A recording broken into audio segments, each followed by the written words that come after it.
Venkatesh advanced pain clinic, నొప్పి మాయం, surgery దూరం. For appointments 9155515563. నమస్కారం, వెల్కమ్ టు ఐ డ్రీమ్. ధర్మ మార్గం విత్ విజిత కార్యక్రమానికి స్వాగతం.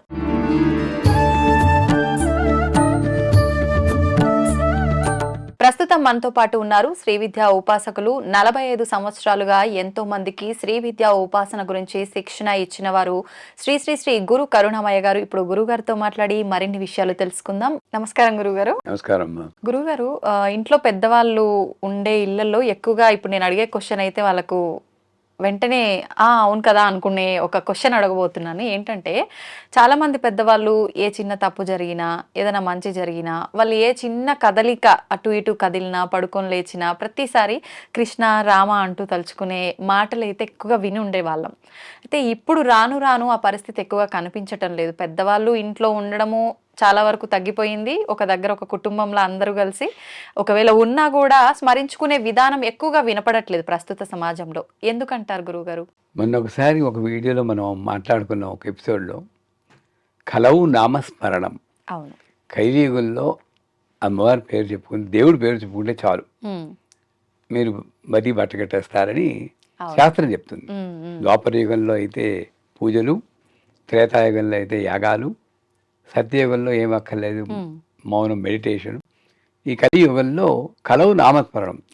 ఆవిడ ఏం చేసింది, ఆ ఒక్క నామం చెప్పడానికి కూడా మనకి బుర్ర తట్టకుండా ఈ ఐ డ్రీమ్ ఛానల్స్, ఇంకో ఛానల్స్ అవి పెట్టి ఆర్ఆర్ఆర్లు అవి పెట్టి మనల్ని ముప్పు తిప్పలు పెట్టేస్తుంది. మనకి ఈ నామస్మరణకి మనకి టైంలు ఉండట్లేదు. ఆ రోజుల్లో తెలివిగా ఏం చేశారంటే మన ప్రాపంచిక జీవితంలో ఆధ్యాత్మికాన్ని ఎలా బ్లెండ్ చేయాలని ఆ రోజుల్లో బాగా తెలిసింది. ఇప్పుడు నేను మిమ్మల్ని ఒక క్వశ్చన్ అడుగుతాను. ఎలా ఉన్నారు విజిత గారు? బాగున్నాను గురువు గారు. పిల్లలు ఎలా ఉన్నారు? బాగున్నారు. ఇదే ప్రశ్న ఆ రోజుల్లో అడిగితే అమ్మదేవల బ్రహ్మాండంగా ఉన్నానండి, అమ్మ బ్రహ్మ. మొన్న మీరు కూడా నేను అడిగితే అమ్మ దయవల్ల చాలా బాగున్నానమ్మా. నేను అదే ఎప్పుడు అంటాను, అమ్మ దయవల్ల. ఎందుకంటే నాకు ఎప్పుడు ప్రాణం పోతుందో తెలియదు. అవున కాసేపట్లో ఒకసారి అమ్మని తలుచుకుంటే పోలే. అవును, ఆ తెలివితేటలు పూర్వకాలంలో పెద్దవాళ్ళకు ఉండేది. ఇప్పుడు 30 ఏళ్ళకి జిమ్ చేస్తూ హార్ట్ అటాక్లు వచ్చినా కూడా మనం ఏదో 70 ఏళ్ళు బతికేస్తామని భ్రమలో ఉన్నాం. అవును, అనకూడదు కానీ. అవునా కదా, చిన్న చిన్న పిల్లలు వెళ్ళిపోతున్నారు పాపం హార్ట్ అటాకులతో. అలాంటప్పుడైనా మనకి ఒళ్ళు కొంచెం భయం వేసి ఈ కాస్త టైంలో నేను ఎలా బ్లెండ్ చేయగలను అని ఒక ఆలోచన రావాలి. అలా వచ్చినప్పుడు ఏ ప్రశ్న అడిగినా అమ్మదేవల పిల్లలు బాగానే ఉన్నారండి, అమ్మదేవల అమ్మదేవల అమ్మ అమ్మ బ్రహ్మ అమ్మ బ్రహ్మ అమ్మ బ్రహ్మ అంటూనే ఉండడం అనేది ఒక గొప్ప అలవాటు. ఇంకొకటి ఏంటంటే ఇప్పుడు ఒకళ్ళు ఎవరో బాగా దగ్గర వాళ్ళు పోయారన్న వార్త వస్తుంది. ఎవరో ఒకళ్ళు వచ్చి చెప్తారు. కర్మగాలి ఆ వార్త విని వీళ్ళ తట్టుకోలేక అయ్యో అని అనేసి ప్రాణం వదిలేస్తాడు అనుకోండి. సందర్భాలు కూడా కదా, అయ్యో అంటారు. ఏదైనా కాలు విరిగింది అయ్యో, ప్రతి దానికి అయ్యో అయ్యో అయ్యో అని ఆ యకారం చేత యమధర్మరాన్ని లేపుతూ ఉంటారు వీళ్ళు. తెలియట్లేదు, యకారం పలిగేస్తూ ఉంటారు. అదే మన అమ్మమ్మలు అయితే నారాయణ శివ శివ ఎంత బాగా చెప్పారు బాబు. ఏమిటి ఎక్కడ పెట్టింది? ఆ క్షణంలో ఒకవేళ గుండాగిపోయినా కూడా లాస్ట్ డైలాగ్ నారాయణ అంటే వీడి మోక్షం వస్తుంది, వాడు పోయినా పర్లేదు వీడి మోక్షం వచ్చేసింది.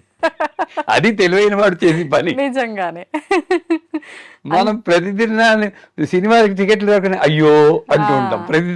ప్రతిసారి ఆ యకారం పలుకుతూ ఉంటాం. చిన్న చిన్న దాన్ని పెద్దగా రియాక్ట్ అవుతాం. ఆ సమయాల్లో ముఖ్యంగా ఒకటి ఎవరైనా పలకరించి ఎలా ఉన్నామంటే ఆ సమయంలో అమ్మదేవల బ్రహ్మాండంగా ఉన్నాం. రెండోది ఎవరైనా సరే ఒక చెడు వార్త కానీ లేదా బాగోలేదని చెప్పినప్పుడు శివ శివ నారాయణ అని కొనసాగించడం ఒక. మూడోది తప్పు జరిగినప్పుడు కూడా భగవంతుడి పేరు చెప్పుకునేవారు. ఎందుకు? భగవంతుడు మనల్ని ఒక పద్ధతి కోసం ఉండమని తన అంశ కింద పుట్టించి తన స్తోత్రాల్లో నీ లక్షణాలు ఇవి సుమా, నా నుండే నువ్వు పుట్టేవని స్తోత్రాలన్నీ ఆవిడ్ని స్తుతించడానికి పుట్టించడం అని అందరూ అనుకున్నా కూడా నిజానికి స్తోత్రాలు ఏమిటంటే మనం ఎలా ఉండాలో చెప్పేది సూత్రాలు. ఓకే. జీవన సూత్రాలే స్తోత్రాలు. అది తెలిస్తే మన జీవితాలన్నీ బాగుపడిపోతాయి. అందుచేత అలా ఉండాల్సిన వాళ్ళు మనం తప్పు జరిగితే దాన్ని గ్రహించడానికి మనకి హెల్ప్ చేసేవాడు కూడా భగవంతుడే. లేకపోతే మనల్ని మనమే సమర్థించుకుంటాం. కోపంతో అరిచేసి కోపం ఉండకూడదని చెప్తోంది కామక్రోధ లోభము మోహమ్మద్ మాత. కోపంతో అరిచేసి ఎందుకురా అరుస్తున్నావు అంటే అవును మరి అలా అంటే ఎవరికైనా కోపం వస్తుంది అని సమర్థించుకుంటాం. ఆ సమర్థన నా తప్పుని నేను సమర్థించుకోకుండా నన్ను కాపాడేవాడు భగవంతుడు ఒకటే కాబట్టి తప్పు జరిగినా కూడా కృష్ణ అనుకుంటాడు. అందుకే ఇవన్నీ కలిపేస్తే ఇంకేముంది మీకు అసలు తప్పు జరిగితే కృష్ణ, ఎవరైనా చెప్తే శివ అన్న, ఎవరైనా అడిగినా అంతే. అంటే ఏంటి? కూర్చుంటే రామమయం, నిల్చుంటే రామమయం, పడుకుంటే రామమయం, రామ్ రామ్ రామ్ అని అంటారు. ఏం చేసినా ఎక్కడో ఒక చోట ఆ భగవంతుడి పేరు ఇరికిస్తే you are safe. Because you don't know when you are going to leave the body. ఎవరైనా సరే, యంగ్స్టర్ అయినా సరే, 71 ఏళ్ళ నేనైనా సరే, ఎప్పుడు తలుపు తడుతుందో తెలియదు. ఎప్పుడో విడిచేది తెలియలేదు. ఊరైనా కారు అడవైనైనా ఉదక మధ్యమునో ఎప్పుడో విడిచేది ఎరుకలేదు అంటాడు. ఎక్కడ పోతుందో తెలియదు. అందుచేత ఒక ఇది గుడ్ ప్రాక్టీస్ మనకేంటంటే కూర్చున్నప్పుడు పడుకున్నప్పుడు కానీ ఏం లేదు నారాయణ అనుకుని లేవడం. పిల్లలు కూడా ఏం తప్పేం లేదు దానివల్ల. ముఖ్యంగా ఏదైనా తప్పు జరిగినప్పుడు భగవంతుని పేరు తలుచుకుంటే ఒక రకమైన రియలైజేషన్ రావడానికి మనకి వస్తుంది. కానీ ఇప్పటి నుండైనా మించిపోయింది లేదు.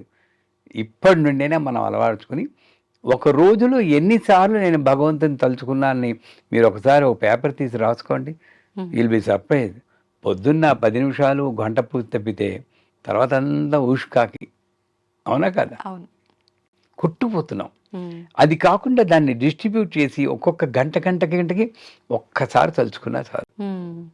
మనం నాట్ దట్ యుల్ గెట్ చాలా డబ్బులు వచ్చేస్తాయి, మీకు ఆ విఘ్నాలు తొలగిపోతాయి, అలా నేను చెప్పను. You will have a good life.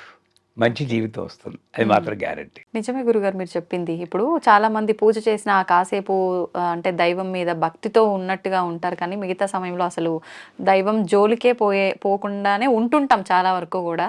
అది వాళ్ళ తప్పు కాదమ్మా. ఎందుకంటే సప్తశ్లోకి దుర్గా అని ఒకటి ఉంది. జ్ఞాని నామపి చేతాంసి దేవీ భగవతీ హిసా బలాదాకృష్యమోహాయ మహామాయా ప్రేక్షతి అంటారు. మీరు ఎంత ప్రయత్నించండి, మీరు ఆ భగవంతుని తలుచుకోవాలంటే అది తప్ప ఇంకోటి గుర్తుండేటట్టు అంత మాయా ప్రపంచం పెడుతుంది. అంచేత ఇనీషియల్గా కొంత గట్టి ప్రయత్నం చేయాల్సిందే. నేను అందరికీ సజెస్ట్ చేసేది ఏమిటంటే, ఒక గంటలో నువ్వు ఎంతసేపు భగవంతుని తలుచుకున్నావని ఒకసారి చెక్ చేసుకుంటూ ఉండు, అలారం పెట్టుకుని. స్తోత్రం చదవక్కర్లేదు, పూజ చేయక్కర్లేదు, ఒక్కసారి అమ్మ మర్చిపోయానా అనుకుంటే చాలు. భావనామాత సంతుష్ట హృదయాయనమా అంటుంది. నువ్వు తలుచుకుంటే ఆవిడ తృప్తి పడిపోతుంది. అంత గొప్ప కరుణామయురాలు ఆవిడ. అంచేత ఆ ఒక గంటలోనే ఒక్కసారి తలుచుకుంటే చాలు అని పెట్టుకుని ఆ గంటను మళ్ళీ అరగంట, నేను ఇప్పుడు అదృష్టవశాత్తు అమ్మానుగ్రహించితే 5 నిమిషాలకు ఒకసారైనా తలుచుకుంటాను. నేను పడుకోబోయే వరకు చెక్ చేసుకుంటూ ఉంటాను. ఎప్పుడైనా ఒకవేళ పొరపాటును కొట్టుకుపోతుంటే ఉలిక్కి పడతాను, ఏంటిది ఒకసారి కూడా తలుచుకోలేదు. మీరు వీడియో 10 నిమిషాలు చేస్తే కూడా ఒక 7-8 సార్లు అమ్మా అమ్మా అమ్మా ఇవన్నీ కూడా మీరు నేను కూడా మన భాగ్యం, అమ్మ గురించే మాట్లాడుకుంటాం. మీరు రోజు ఇలాంటి ఎన్ని వీడియోలు చేస్తారో ఆ రకంగా మీకు వచ్చేస్తోంది. బట్ కాని వాళ్ళు మిగతా, అందుకే యాదేవి సర్వభూతేషు వృత్తి రూపేణ సంస్థ నమస్తస్తే నమస్తస్తే నమస్తస్తే నమో. మీకు ఇది వృత్తే, కానీ ఆ వృత్తిలో కూడా దూరేసి మీకు పుణ్యం సంపాదించి పెడుతుంది చూడండి. ఇంకంతకన్నా కరుణ ఏం కావాలి? నిజమే గురువుగారు. గురుగారు, ఇప్పుడు ప్రతి ఒక్కరు కూడా ఒక్కొక్క ఇష్టదైవం ఉంటారు. ఇందాక మనం అనుకున్నట్టు కృష్ణారామ అనే కానీ, లేదంటే అన్నిటికీ మూలం అమ్మవారు శక్తినే కానీ, లేదంటే ఎవరి ఇష్టదైవాన్ని వాళ్ళు నామస్మరణ చేసుకోవచ్చు అంటారా? అది మీకు ఎవరి భగవంతుడు ఒకడే. ఏకైవాహం జగత్యత్ర ద్వితీయా కామమా పరా అంటుంది చండీ పాఠంలో 11వ అధ్యాయం అనుకుంటాను, 10వ అధ్యాయం.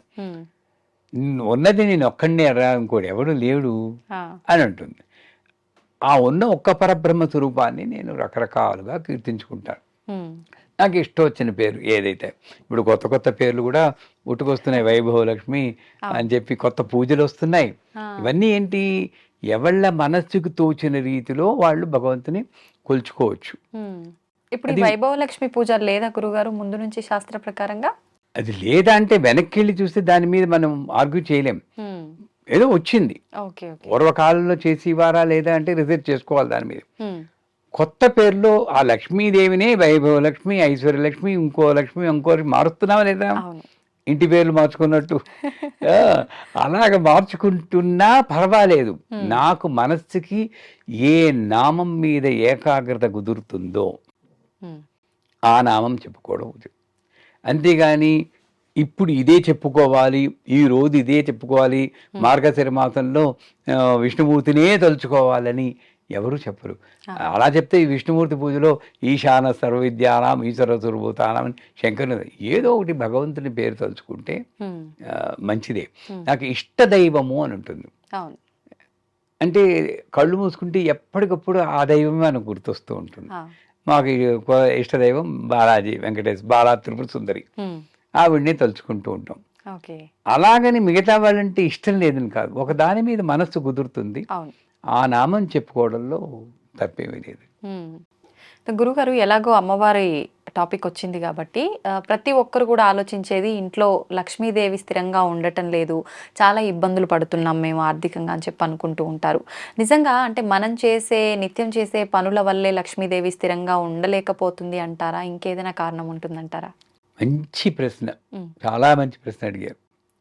లక్ష్మీ కటాక్షం అంటే ఏమిటి? ఈ ప్రశ్న ఆన్సర్ చేయడానికి ముందు, నాది వినడానికి ముందు మీ ప్రేక్షకులకి నేను ఒక హోంవర్క్ ఇస్తున్నాను. ఓ పేపర్ తీసుకుని అసలు నా దృష్టిలో లక్ష్మి అంటే ఏమిటి, లక్ష్మీ కటాక్షం అంటే ఏమిటో వాళ్ళని ఆన్సర్ చేయమనండి. ఎందుకంటే మనకే తెలియట్లేదు లక్ష్మీ కటాక్షం అంటే ఏమిటి. ఒక్కటే లక్ష్మీ కటాక్షం, డబ్బు. ఎంతసేపు డాలర్ బ్రహ్మ, డాలర్ విష్ణు, డాలర్ దేవో మహేశ్వర, డాలర్ సాక్షాత్ బ్రహ్మ అన్నట్టు అటే తిరుగుతుంది మనస్సు. అది కాదు. ఆ లక్ష్మి అంటే నా ఇంట్లో లక్ష్మి స్థిరంగా ఉంది అంటే నాలో మంచి ఆలోచనలు ఉండాలి. ఫస్ట్ మంచి ఆలోచనలు, పొద్దున్న లేవగానే లోకా సమస్తా సుఖినో భవంతు, అందరూ బాగుండాలి, అందరినీ ఒక్కలాగే చూడాలి. నా కారు డ్రైవర్ అయినా సరే, పని మనిషి అయినా సరే, నేను తిన్నావా అని అడగాలి. ఫస్ట్ అక్కడి నుండి మొదలెట్టాలి. నేను ప్రతి మనిషిలోనూ నేను దైవాన్ని చూడాలి. అంతేగాని ఆ కారు డ్రైవర్ తిన్నాడో లేదో పట్టించుకోరు, వీళ్ళ బాధ తిరుగుతూనే ఉంటాడు. అవునా కాదా? నేను ఒకసారి రాజమండ్రిలో ఉన్నప్పుడు ఏదో ఛానల్ చెప్పాను, ఎందువల్ల ఇవి వస్తాయంటేనండి, ఒక ఆయన నా డబ్బంతా పోయిందండి, మీరు నాకేమైనా మంత్రం ఇస్తారా అన్నారు. కళ్ళు మూసుకున్నాను, అమ్మవారు చెప్పినదేమో తట్టింది. డబ్బు పోవడానికి మంత్రం కాదు నాయన, నీ కారు డ్రైవరు ఎప్పుడైనా ఎక్స్ట్రా 100 రూపాయలు అడిగితే ఇచ్చావా నువ్వు, పిల్లలకి ఏదో బట్టలు కొనాలని, పోంతులు. అదే సమయంలో నీ కుర్రాడికి 1,00,000 రూపాయలు పెట్టి ఐఫోన్ కొనిస్తావు, ఆ సమయంలో ఆ కారు డ్రైవర్ మనసులో ఎలా ఉంటుందో ఊహించావా? ఆ ఉసిరే నీకు తగులుతోంది. భార్యకి ఒంట్లో బాగోలేదు, సెలవు పెడతానంటే ఒంట్లో బాగోలేదు కాదు అని కాస్మాపాలిటన్ క్లబ్ తీసుకెళ్ళావు చూడు, ఆ డ్రైవ్ చేస్తున్నప్పుడు అతని మనోవేదన నేను కొడుతుంది. మనం ఎంతసేపు పూజల మీద చూస్తున్నాం. మనుషుల్ని, తోటి మనిషి, నాకు కారు డ్రైవర్ ఇచ్చింది లక్ష్మి, నాకు కారు ఇచ్చింది లక్ష్మి, కారు ఇచ్చి కారు డ్రైవర్ని కూడా పంపించి వాడిని జాగ్రత్తగా చూసుకోమని చెప్పింది నాకు. నేను మర్చిపోతున్నాను. నేను సంపాదించుకున్నాను కారును, నేను జీతం ఇస్తున్నాను అనుకోవడం వల్ల వచ్చింది అక్కడ. ఇది ఫస్ట్. మనస్సు నిర్మలంగా ఉంచుకోవాలి, యథార్థం ఇది. 2, పొద్దున్న లేవగానే చాలాసార్లు చెప్పాను, బాత్రూంలోకి వెళ్ళడం ఏంటి, పళ్ళు తోముకోవడం ఏంటి, స్నానం చేసేయడం ఏంటి, బట్టలు మార్చుకోవడం ఏంటి. హా. ఎందుకంటే మనకి నిద్ర ఒక మరణంతో సమానం, ఉమ్, మెలకువ జననంతో సమానం. ఉమ్. రెండు మనకి అంటే చచ్చిపోయినప్పుడు సూతగా ఉంటారు, పుట్టినప్పుడు పురుగు సూతగా ఉంటారు. అవును గురుగారు. ఈ రెండు అంట్లు పెట్టుకుని శుభ్రంగా నీళ్ళు పోసుకోకుండా వీళ్ళంతా తిరిగేస్తుంటే ఏమవుతుందండి లక్ష్మి? అంతే కదా, ఇంకెక్కడ ఉంటుంది శుభ్రత లేదు అని. శుభ్రత, పరిశుభ్రత, దేహం పరిశుభ్రం. దేహో దేవాలయ ప్రోక్తో దీవో దేవో సనాతన అన్నాడు. అక్కడే చెప్పారు వాళ్ళు. నీ పూజ గదే కాదు, నీ దేహం ఆ, చక్కగా స్నానం చేయాలి, అలంకరించుకోవాలి. ఉమ్, అలంకరించుకుని అమ్మవారిని అలంకరిస్తున్నాను అనుకుంటూ అలంకరించుకోవాలి. చీర కట్టుకుని కుర్చీలు పెట్టుకుంటూ అమ్మవారికి కడుతున్నాను నేను, ఆ, అలా చేసేవాళ్ళు ఉన్నారు. ఉన్నారంటారా? అయ్యో నా శిష్యుల్లో చాలా మంది ఉన్నారు. మ్మ్. నేను చెప్పి తర్వాత మొదలెట్టాను. పాటిస్తున్నారు. మీ మాట వస్త్రం సమర్పయామి అని రోజు వస్త్రం వేయలే, కానీ మీరు రోజు వస్త్రం అమ్మవారికి ఇవ్వచ్చు. ఆ. వస్త్రం సమర్పయామి. ఓ, ఎందుకంటే నాలో ఉన్నది భగవంతుడే, మీలో ఉన్నది భగవంతుడే అనేది శాస్త్రం చెప్పింది కదా. అవును అవును గురుగారు. ఆ రకంగా దేహ పారిశుభ్రత, ఉమ్, మన పారిశుభ్రత. మూడోది చివరిగా ఉమ్, ఇల్లు. ఒకసారి అనుకున్నాం, కుర్చీల మీద తువ్వాళ్ళు పడేస్తారండి, వదిలిన బట్టలు పడేస్తారండి. మరి తప్పు కదా. ఏ వస్తువు ఎక్కడుండాలో అక్కడ పెట్టడమే ఒక నిబద్ధత, ఆ, ఒక క్రమశిక్షణ ఉండాలి. నాకు తువ్వాలు ఉండాల్సిన చోట తువ్వాలు ఉండాలి, అంతే. ఉమ్, సో ఒకవేళ పొరపాటుని మీ లక్ష్మీ క్షీరసముద్రాంతర్యాం స్తోత్రాన్ని మెచ్చి లక్ష్మీదేవి ఇంట్లోకి వస్తే ముందు ఆవిడ కనబడి ఒక ఎర్రగా మాసిపోయిన తువ్వాలు ఈ మలయాళం తుండుకుంటూ ఒకటి కనబడుతూ ఉంటుంది, ఒక కంపు కొట్టుకుంటుంది, అమ్మో బాగా పారిపోతుంది అంతే. అంచేత ఇంట్లో కాస్త పొద్దున్నే లేచి తుడుచుకుని శుభ్రం చేసి ఇంటి ముగ్గు ప్రాంగణం, ఆ, ధనుర్మాసం వస్తుంది, రంగవల్లు లేస్తాం, అవును. రోజు వెయ్యాలి చిన్న ముగ్గు. మనకేం పెద్ద ఒలింపిక్ కాంపిటీషన్ ఏం కాదు. ఒకసారి ఇలా ఇలా ఒక షట్కోణం గీసితే అయిపోయింది. ఉమ్, అది చేసి తర్వాత పని పెట్టుకోవాలి. ఉమ్, ఇట్లాంటివి చేయడం, ఇది అయిపోయింది. ఒక 3 చెప్పాను నేను. ఏమిటి? ఒకటి మానసిక పరిశుభ్రత, మానసికంగా, శారీరక పరిశుభ్రత, ఇంటి పరిశుభ్రత. ఉమ్, ఇకపోతే 4వది ఆ, వాయుమండల పరిశుభ్రత. అది ఎలా చేస్తారు? అదేంటంటే ఉమ్, కొత్త ఇంట్లోకి వెళ్తాం, ఉమ్, అసలు ఆ ఇల్లు ఎప్పుడు అంతకుముందు ఎవరు కట్టుకున్నది అయితే పర్లేదు, కానీ ఎవరో కట్టుకుని మనం కొనుక్కుంటే ఆ ఇంట్లో ఎవరెవరు అరుచుకున్నారో ఏం చేసుకున్నారో మనకి తెలియదు. అవును. అందుకే గృహప్రవేశం అనేది తప్పనిసరిగా చేయించుకుని, పుణ్యాహవచనం అనేది చేయించుకుని, ఆ నీళ్ళు అన్ని గదుల్లోనూ చల్లి ఒక హోమం, నవగ్రహ హోమం, గణపతి హోమం ఇవన్నీ ఉత్తినే పెట్టలేదు, వాళ్ళు ఆ, పూజ చేయించుకోవాలి. కాకపోతే ఆ ఇంట్లో కూర్చాక మనం ఆ వాయుమండల పారిశుభ్రతని నేను పరిరక్షించాలి. అరవకూడదు. ఉమ్, ఘై ఘై ఘైమని అరుస్తున్నాం. ఇది చాలా కష్టం, అరవకుండా ఉండడం. అందుకే ఇందాక ఒకసారి మనం మాట్లాడుకున్నాం, అవును. ఈ డాలర్ వేసుకుంటే ఉమ్, ఉమ్, అది ఒకసారి గుర్తు చేస్తుండే, ఒరే అరవకు అని. లేదా ప్రతి రూములోనూ నేను ఒక దేవుడి విగ్రహాన్ని పెట్టమంటాను. మనకేంటంటే పూజ గదిలో అరవ ఉండాయి, అవును, భయం. దేవుడు అడగడా, అక్కడ ఉన్నాడు అని. అక్కడే ఉన్నాడు, అక్కడే ఉన్నాడు. ఇంక మిగతా చోట లేరు. లేరు. అంటే బెడ్రూమ్ అరిచేస్తున్నాం. అవును. నన్ను అడిగితే అక్కడ విగ్రహాలన్నీ కొంచెం శుభ్రం చేసి, వాళ్ళు ఇరుక్కుపోయారండి. వేరే హౌస్లా ఉందండి బాబు. ఉమ్, ఎంతమంది దేవుళ్ళు ఉన్నారు, మన ఫోటోలు అవన్నీ డిస్ట్రిబ్యూట్ చేసేయండి. ఉమ్, ఒకవేళ ఒక గదిలోకి వెళ్ళి అరవాలన్నా, అమ్మో ఇక్కడ కూడా ఉన్నావా, ఎక్కడ అరవగలను నేను, ఇక్కడ ఉంటే అని అలా ఉండాలి. అసలు నోరు మన ఈ మాట ఎందుకు ఇచ్చిందంటే, ఎప్పుడైనా డెఫ్ అండ్ డమ్ స్కూల్కి వెళ్ళి చూడాలి. ఆ, మాట రాని వాళ్ళు, నేను వెళ్ళాను కనుక చెప్తున్నాను. అమ్మ అనడానికండి ఇలా పెట్టుకుని అమ్మ అన్నాడు. ఉమ్, దాన్ని చూసేకైనా నాకు నా స్వరపేటికి వాల్యూ ఏంటో తెలియాలి. అమ్మవారు ఇచ్చింది గొంతు అందరికీ. ఆ గొంతుని నేను వృధా చేసి కైమని అనిస్తే నెక్స్ట్ జన్మ అంటూ ఉందో లేదో మనకు తెలియదు, కానీ ఎవడు ప్రూవ్ చేయలేరు. కానీ ఉంటే 100% ఆ గొంతు పోతుంది. ఎందుకంటే వేస్ట్ చేసావు, నువ్వు ఇచ్చిన గొంతు వేస్ట్ చేసావు. ఉమ్, అందుచేత నేను సౌమ్యంగానే మాట్లాడాలి. దానికి నాకు దోహదపడేది ఇళ్లల్లో రూముల్లో ఈ విగ్రహాలు ఫోటోలను డిస్ట్రిబ్యూట్ చేయడం. ఇల్లు ఎప్పుడు నిశ్శబ్దంగా ఉండకూడదు, ఏదో ఒక స్తోత్రం పెరుగుతూ ఉండాలి.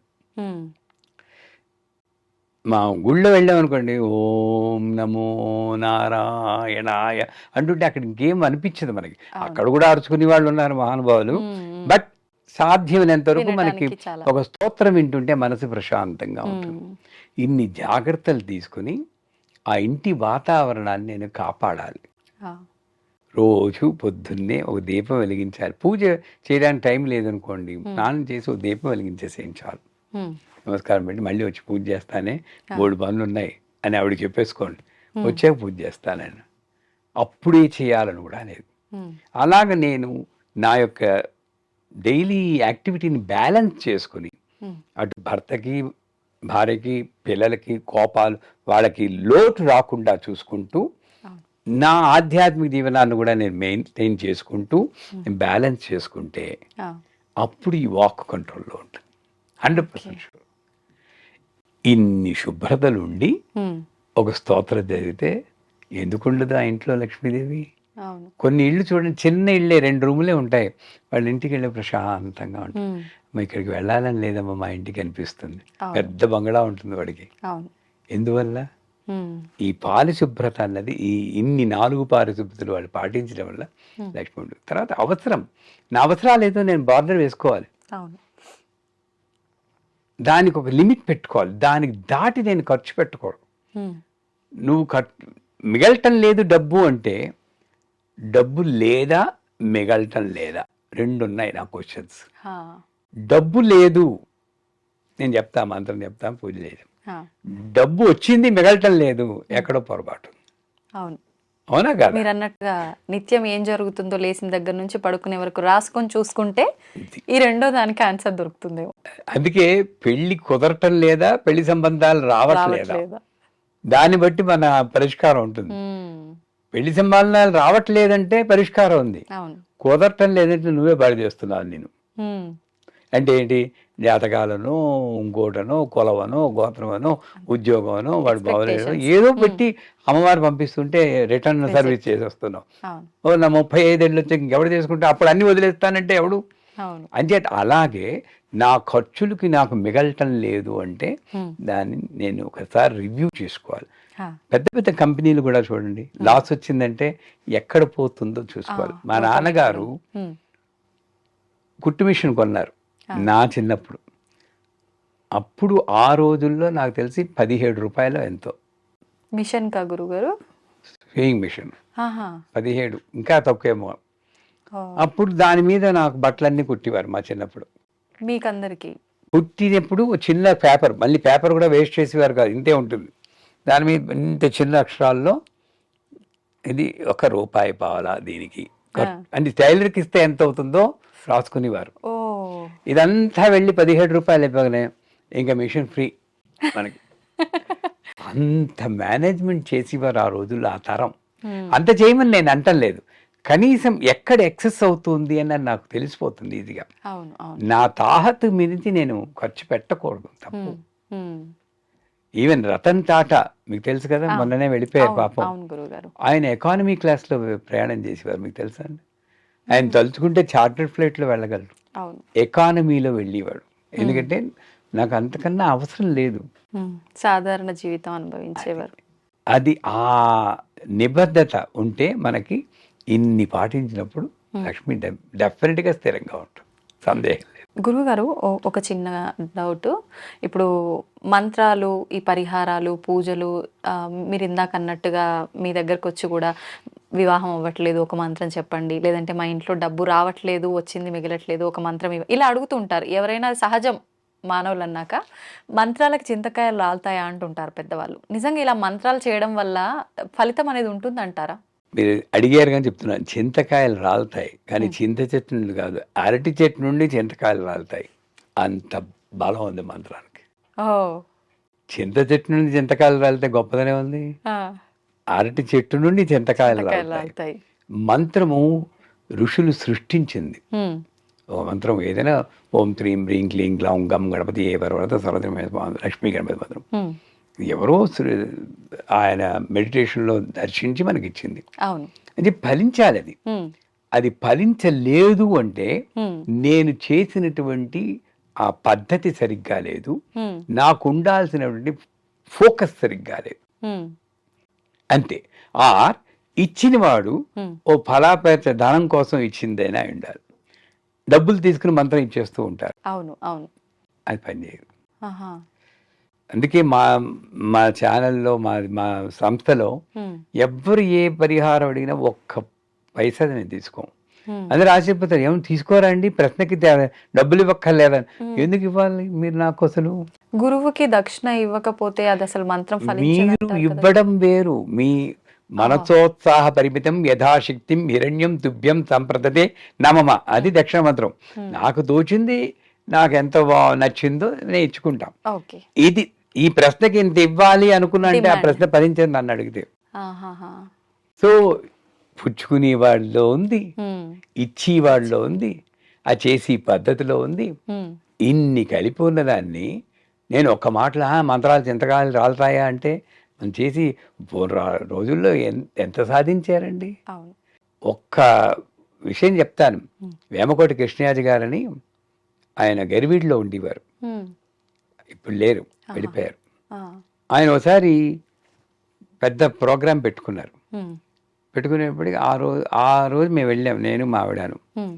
అప్పుడు 30 ఏళ్ల క్రితం. అప్పుడు కుంభవృష్టి కురుస్తుందని పెట్టేశాడు. కురిసింది కూడా అంతకుముందు రోజు. ఆయన మమ్మల్ని పిలిచారు, మీరు రండి ఇలాగని. ఓ పెట్టి తీసి ఏదో చిన్న కొమ్ముల్లాంటివి ఉన్నాయి, దాన్ని తీసి మాకు ఇచ్చి, నేను మంత్రం చదువుతుంటాను, మీరు ఇలా 3 ముళ్ళు వేయండి అన్నారు. ఇలా 3 సార్లు చుట్టమన్నారు. ఏం చెప్తున్నాడు అర్థం అవ్వక ఇలా 3 సార్లు వేసాం. ఇంక పెట్టిలో పెట్టేసేయండి అన్నాడు. మూత పూసాక నమస్కారం పెట్టి ఏం వాన కుదరదన్నారు. మీరు నమ్మరు, 3 చుట్లు చుట్టాక 3 రోజులు ఒక్క చుక్క పడితే ఒట్టు అయిపోయింది. అమ్మాయి అయిపోయింది, మేము తీసేద్దామా అన్నాను. 3 చుట్లు ఒక్కసారి తిప్పితే 3 రోజుల వర్షం 1 రోజు కురుస్తుంది అని చేత 1 చుట్టు తిప్పండి అన్నాడు. 1 చుట్టు తిప్పాము, 1 రోజు వర్షం పడింది. అంత శక్తి వాళ్ళు ఈ రోజుల్లో కూడా ఉన్నారు. నేను ప్రత్యక్షంగా చూసింది. అంటే అలాంటి మహానుభావులు సాధకులు ఉన్నారు. అంతవరకు వెళ్ళకలేదు. ఏదైనా ఒక మంత్రం చెప్తే కామేశ బద్ధ మాంగళ్య సూత్ర శోభిత గంధర, పెళ్ళి అవ్వడానికి ఒక మంత్రం నేను 90 రోజులు చేయమంటాను, రోజు 3 నెలలు. ఆ 3 నెలలు నేనేం చేయాలి? ఏ సంబంధం వచ్చినా బుర్ర ఉపయోగించకుండా అమ్మ ప్రసాదం అనుకుని, అబ్బాయికి అమ్మాయి నచ్చి, అమ్మాయికి అబ్బాయి నచ్చితే అన్నీ బాగానే ఉన్నాయనుకుంటే, అన్నీ అంటే ఒక రకమైన గట్ ఫీలింగ్ అంటారు, చేసేయడమే. కెలుక్కుని చేయకూడదు. 2 90 రోజులు చెప్పాం కదా, 89 రోజులకు కూడా సంబంధం రాకపోయినా నీకు అదే నమ్మకం ఉండాలి. ఉందా? లేదు. 10 రోజులు ఏడవడు మళ్ళీ జంపజిలాని ఇంకో గురువు దగ్గరికి వెళ్ళిపోయి ఇంకో మంత్రం తీసుకుంటాం. శ్రద్ధ లేదు కదా, ఫోకస్ లేదు. ఇవన్నీ లేకపోవడం వల్లే మంత్రాలు పనిచేయకపోవచ్చేమో కానీ అన్నీ ఉంటే డెఫినెట్గా మంత్రాలు పనిచేస్తాయి. గురుగారు, ఈ మంత్రాలు, శ్లోకాలు ఇలాంటివి మనం పారాయణ చేసేటప్పుడు చాలాసార్లు ఇవి కనుక మనం తప్పుగా పలికితే కూడా మళ్ళీ అది మనకు మంచి చేయకపోగా చెడు ఫలితం ఇస్తుంది అంటారు కదా, అలాంటిది ఉంటుందంటారా? కామ్యంగా ఇప్పుడు నా దగ్గరికి మంత్రం కోసం, కామ్యం కోసం వస్తారు. అప్పుడు మేమే శ్రమ తీసుకుని వాళ్ళు సరిగ్గా పలికి రాక వాళ్ళకి ట్రైనింగ్ ఇచ్చి, ఆడియో పంపించి, టెక్స్ట్ పంపించి వాళ్ళని రుద్ది ఇంకా పర్లేదు. అలాగని గొప్ప కష్టమైన మంత్రాలు ఏమి ఇవ్వం, మామూలు చిన్న చిన్న మంత్రాలే. అది కూడా తప్పు చేయకుండా వాళ్ళని ట్రైనింగ్ చేసే ఇస్తాం. ఇకపోతే స్తోత్రాలు ఉన్నాయి, అది నేను భక్తితో ప్రేమతో చేసింది. అవి తప్పేమిటి ఒప్పేమిటి? అవి పలికించేది ఆవిడ, పలికేది నేను. ఇక నేను ఓన్లీ నిమిత్త మాత్రుణ్ణి. అందుకే చాలాసార్లు చెప్పాను, పూజల్లో చివరిలో మంత్రహీనం, క్రియాహీనం, భక్తిహీనం అని చెప్పుకుంటారు. పోనీ తీసేయండి, ఎందుకంటే మంత్రం కరెక్ట్గా చెప్పాలి కదా. అంటే ఏమిటి? నువ్వు ఎంత పెద్ద పండితుడు అయినా సరే ఆవిడ అనుగ్రహం లేకపోతే ఈ నాలుక మడతబడి తప్పు దొల్లుతుంది. కానీ భావన ప్రధానం. నేను తాదాత్మ్యంలో ఉండి నేను అలా విసిరేస్తున్నాను, నా చేతికి వచ్చింది ఏమిటో కూడా తెలియదు. భక్త కన్నప్ప ఎలా చేశాడు? అవును ఆయన ఏం చేస్తున్నాడో తెలియదు, కాలు ఇలా పెట్టేశాడు. అవును అలా ఆయన మనం పెడుతూ ఊరుకుంటాడండి, చంపేస్తాడు. ఆ తాదాత్మ్యంలో ఉన్నప్పుడు, అంత భక్తిభావం ఉన్నప్పుడు నువ్వు తప్పు లేదు, ఒప్పు లేదు. అని కేవలం భక్తితో చదవండి, లలిత త్రిశతి చదవండి, సహస్రనామం చదవండి. దేనికి దీక్ష అక్కడ దక్షత కలిగిందే దీక్ష. దీక్ష అంటే రోజు నేను చేయాలి అనే దక్షత ఉండాలి. దానికి ఒకడు వచ్చి దీక్ష ఇవ్వాలి అని ఏమీ లేదు అక్కడ. సంకల్పమే బలం. అలా చదువుకున్నప్పుడు తప్పు లేదు, ఉప్పు లేదు. ధన్యవాదాలు.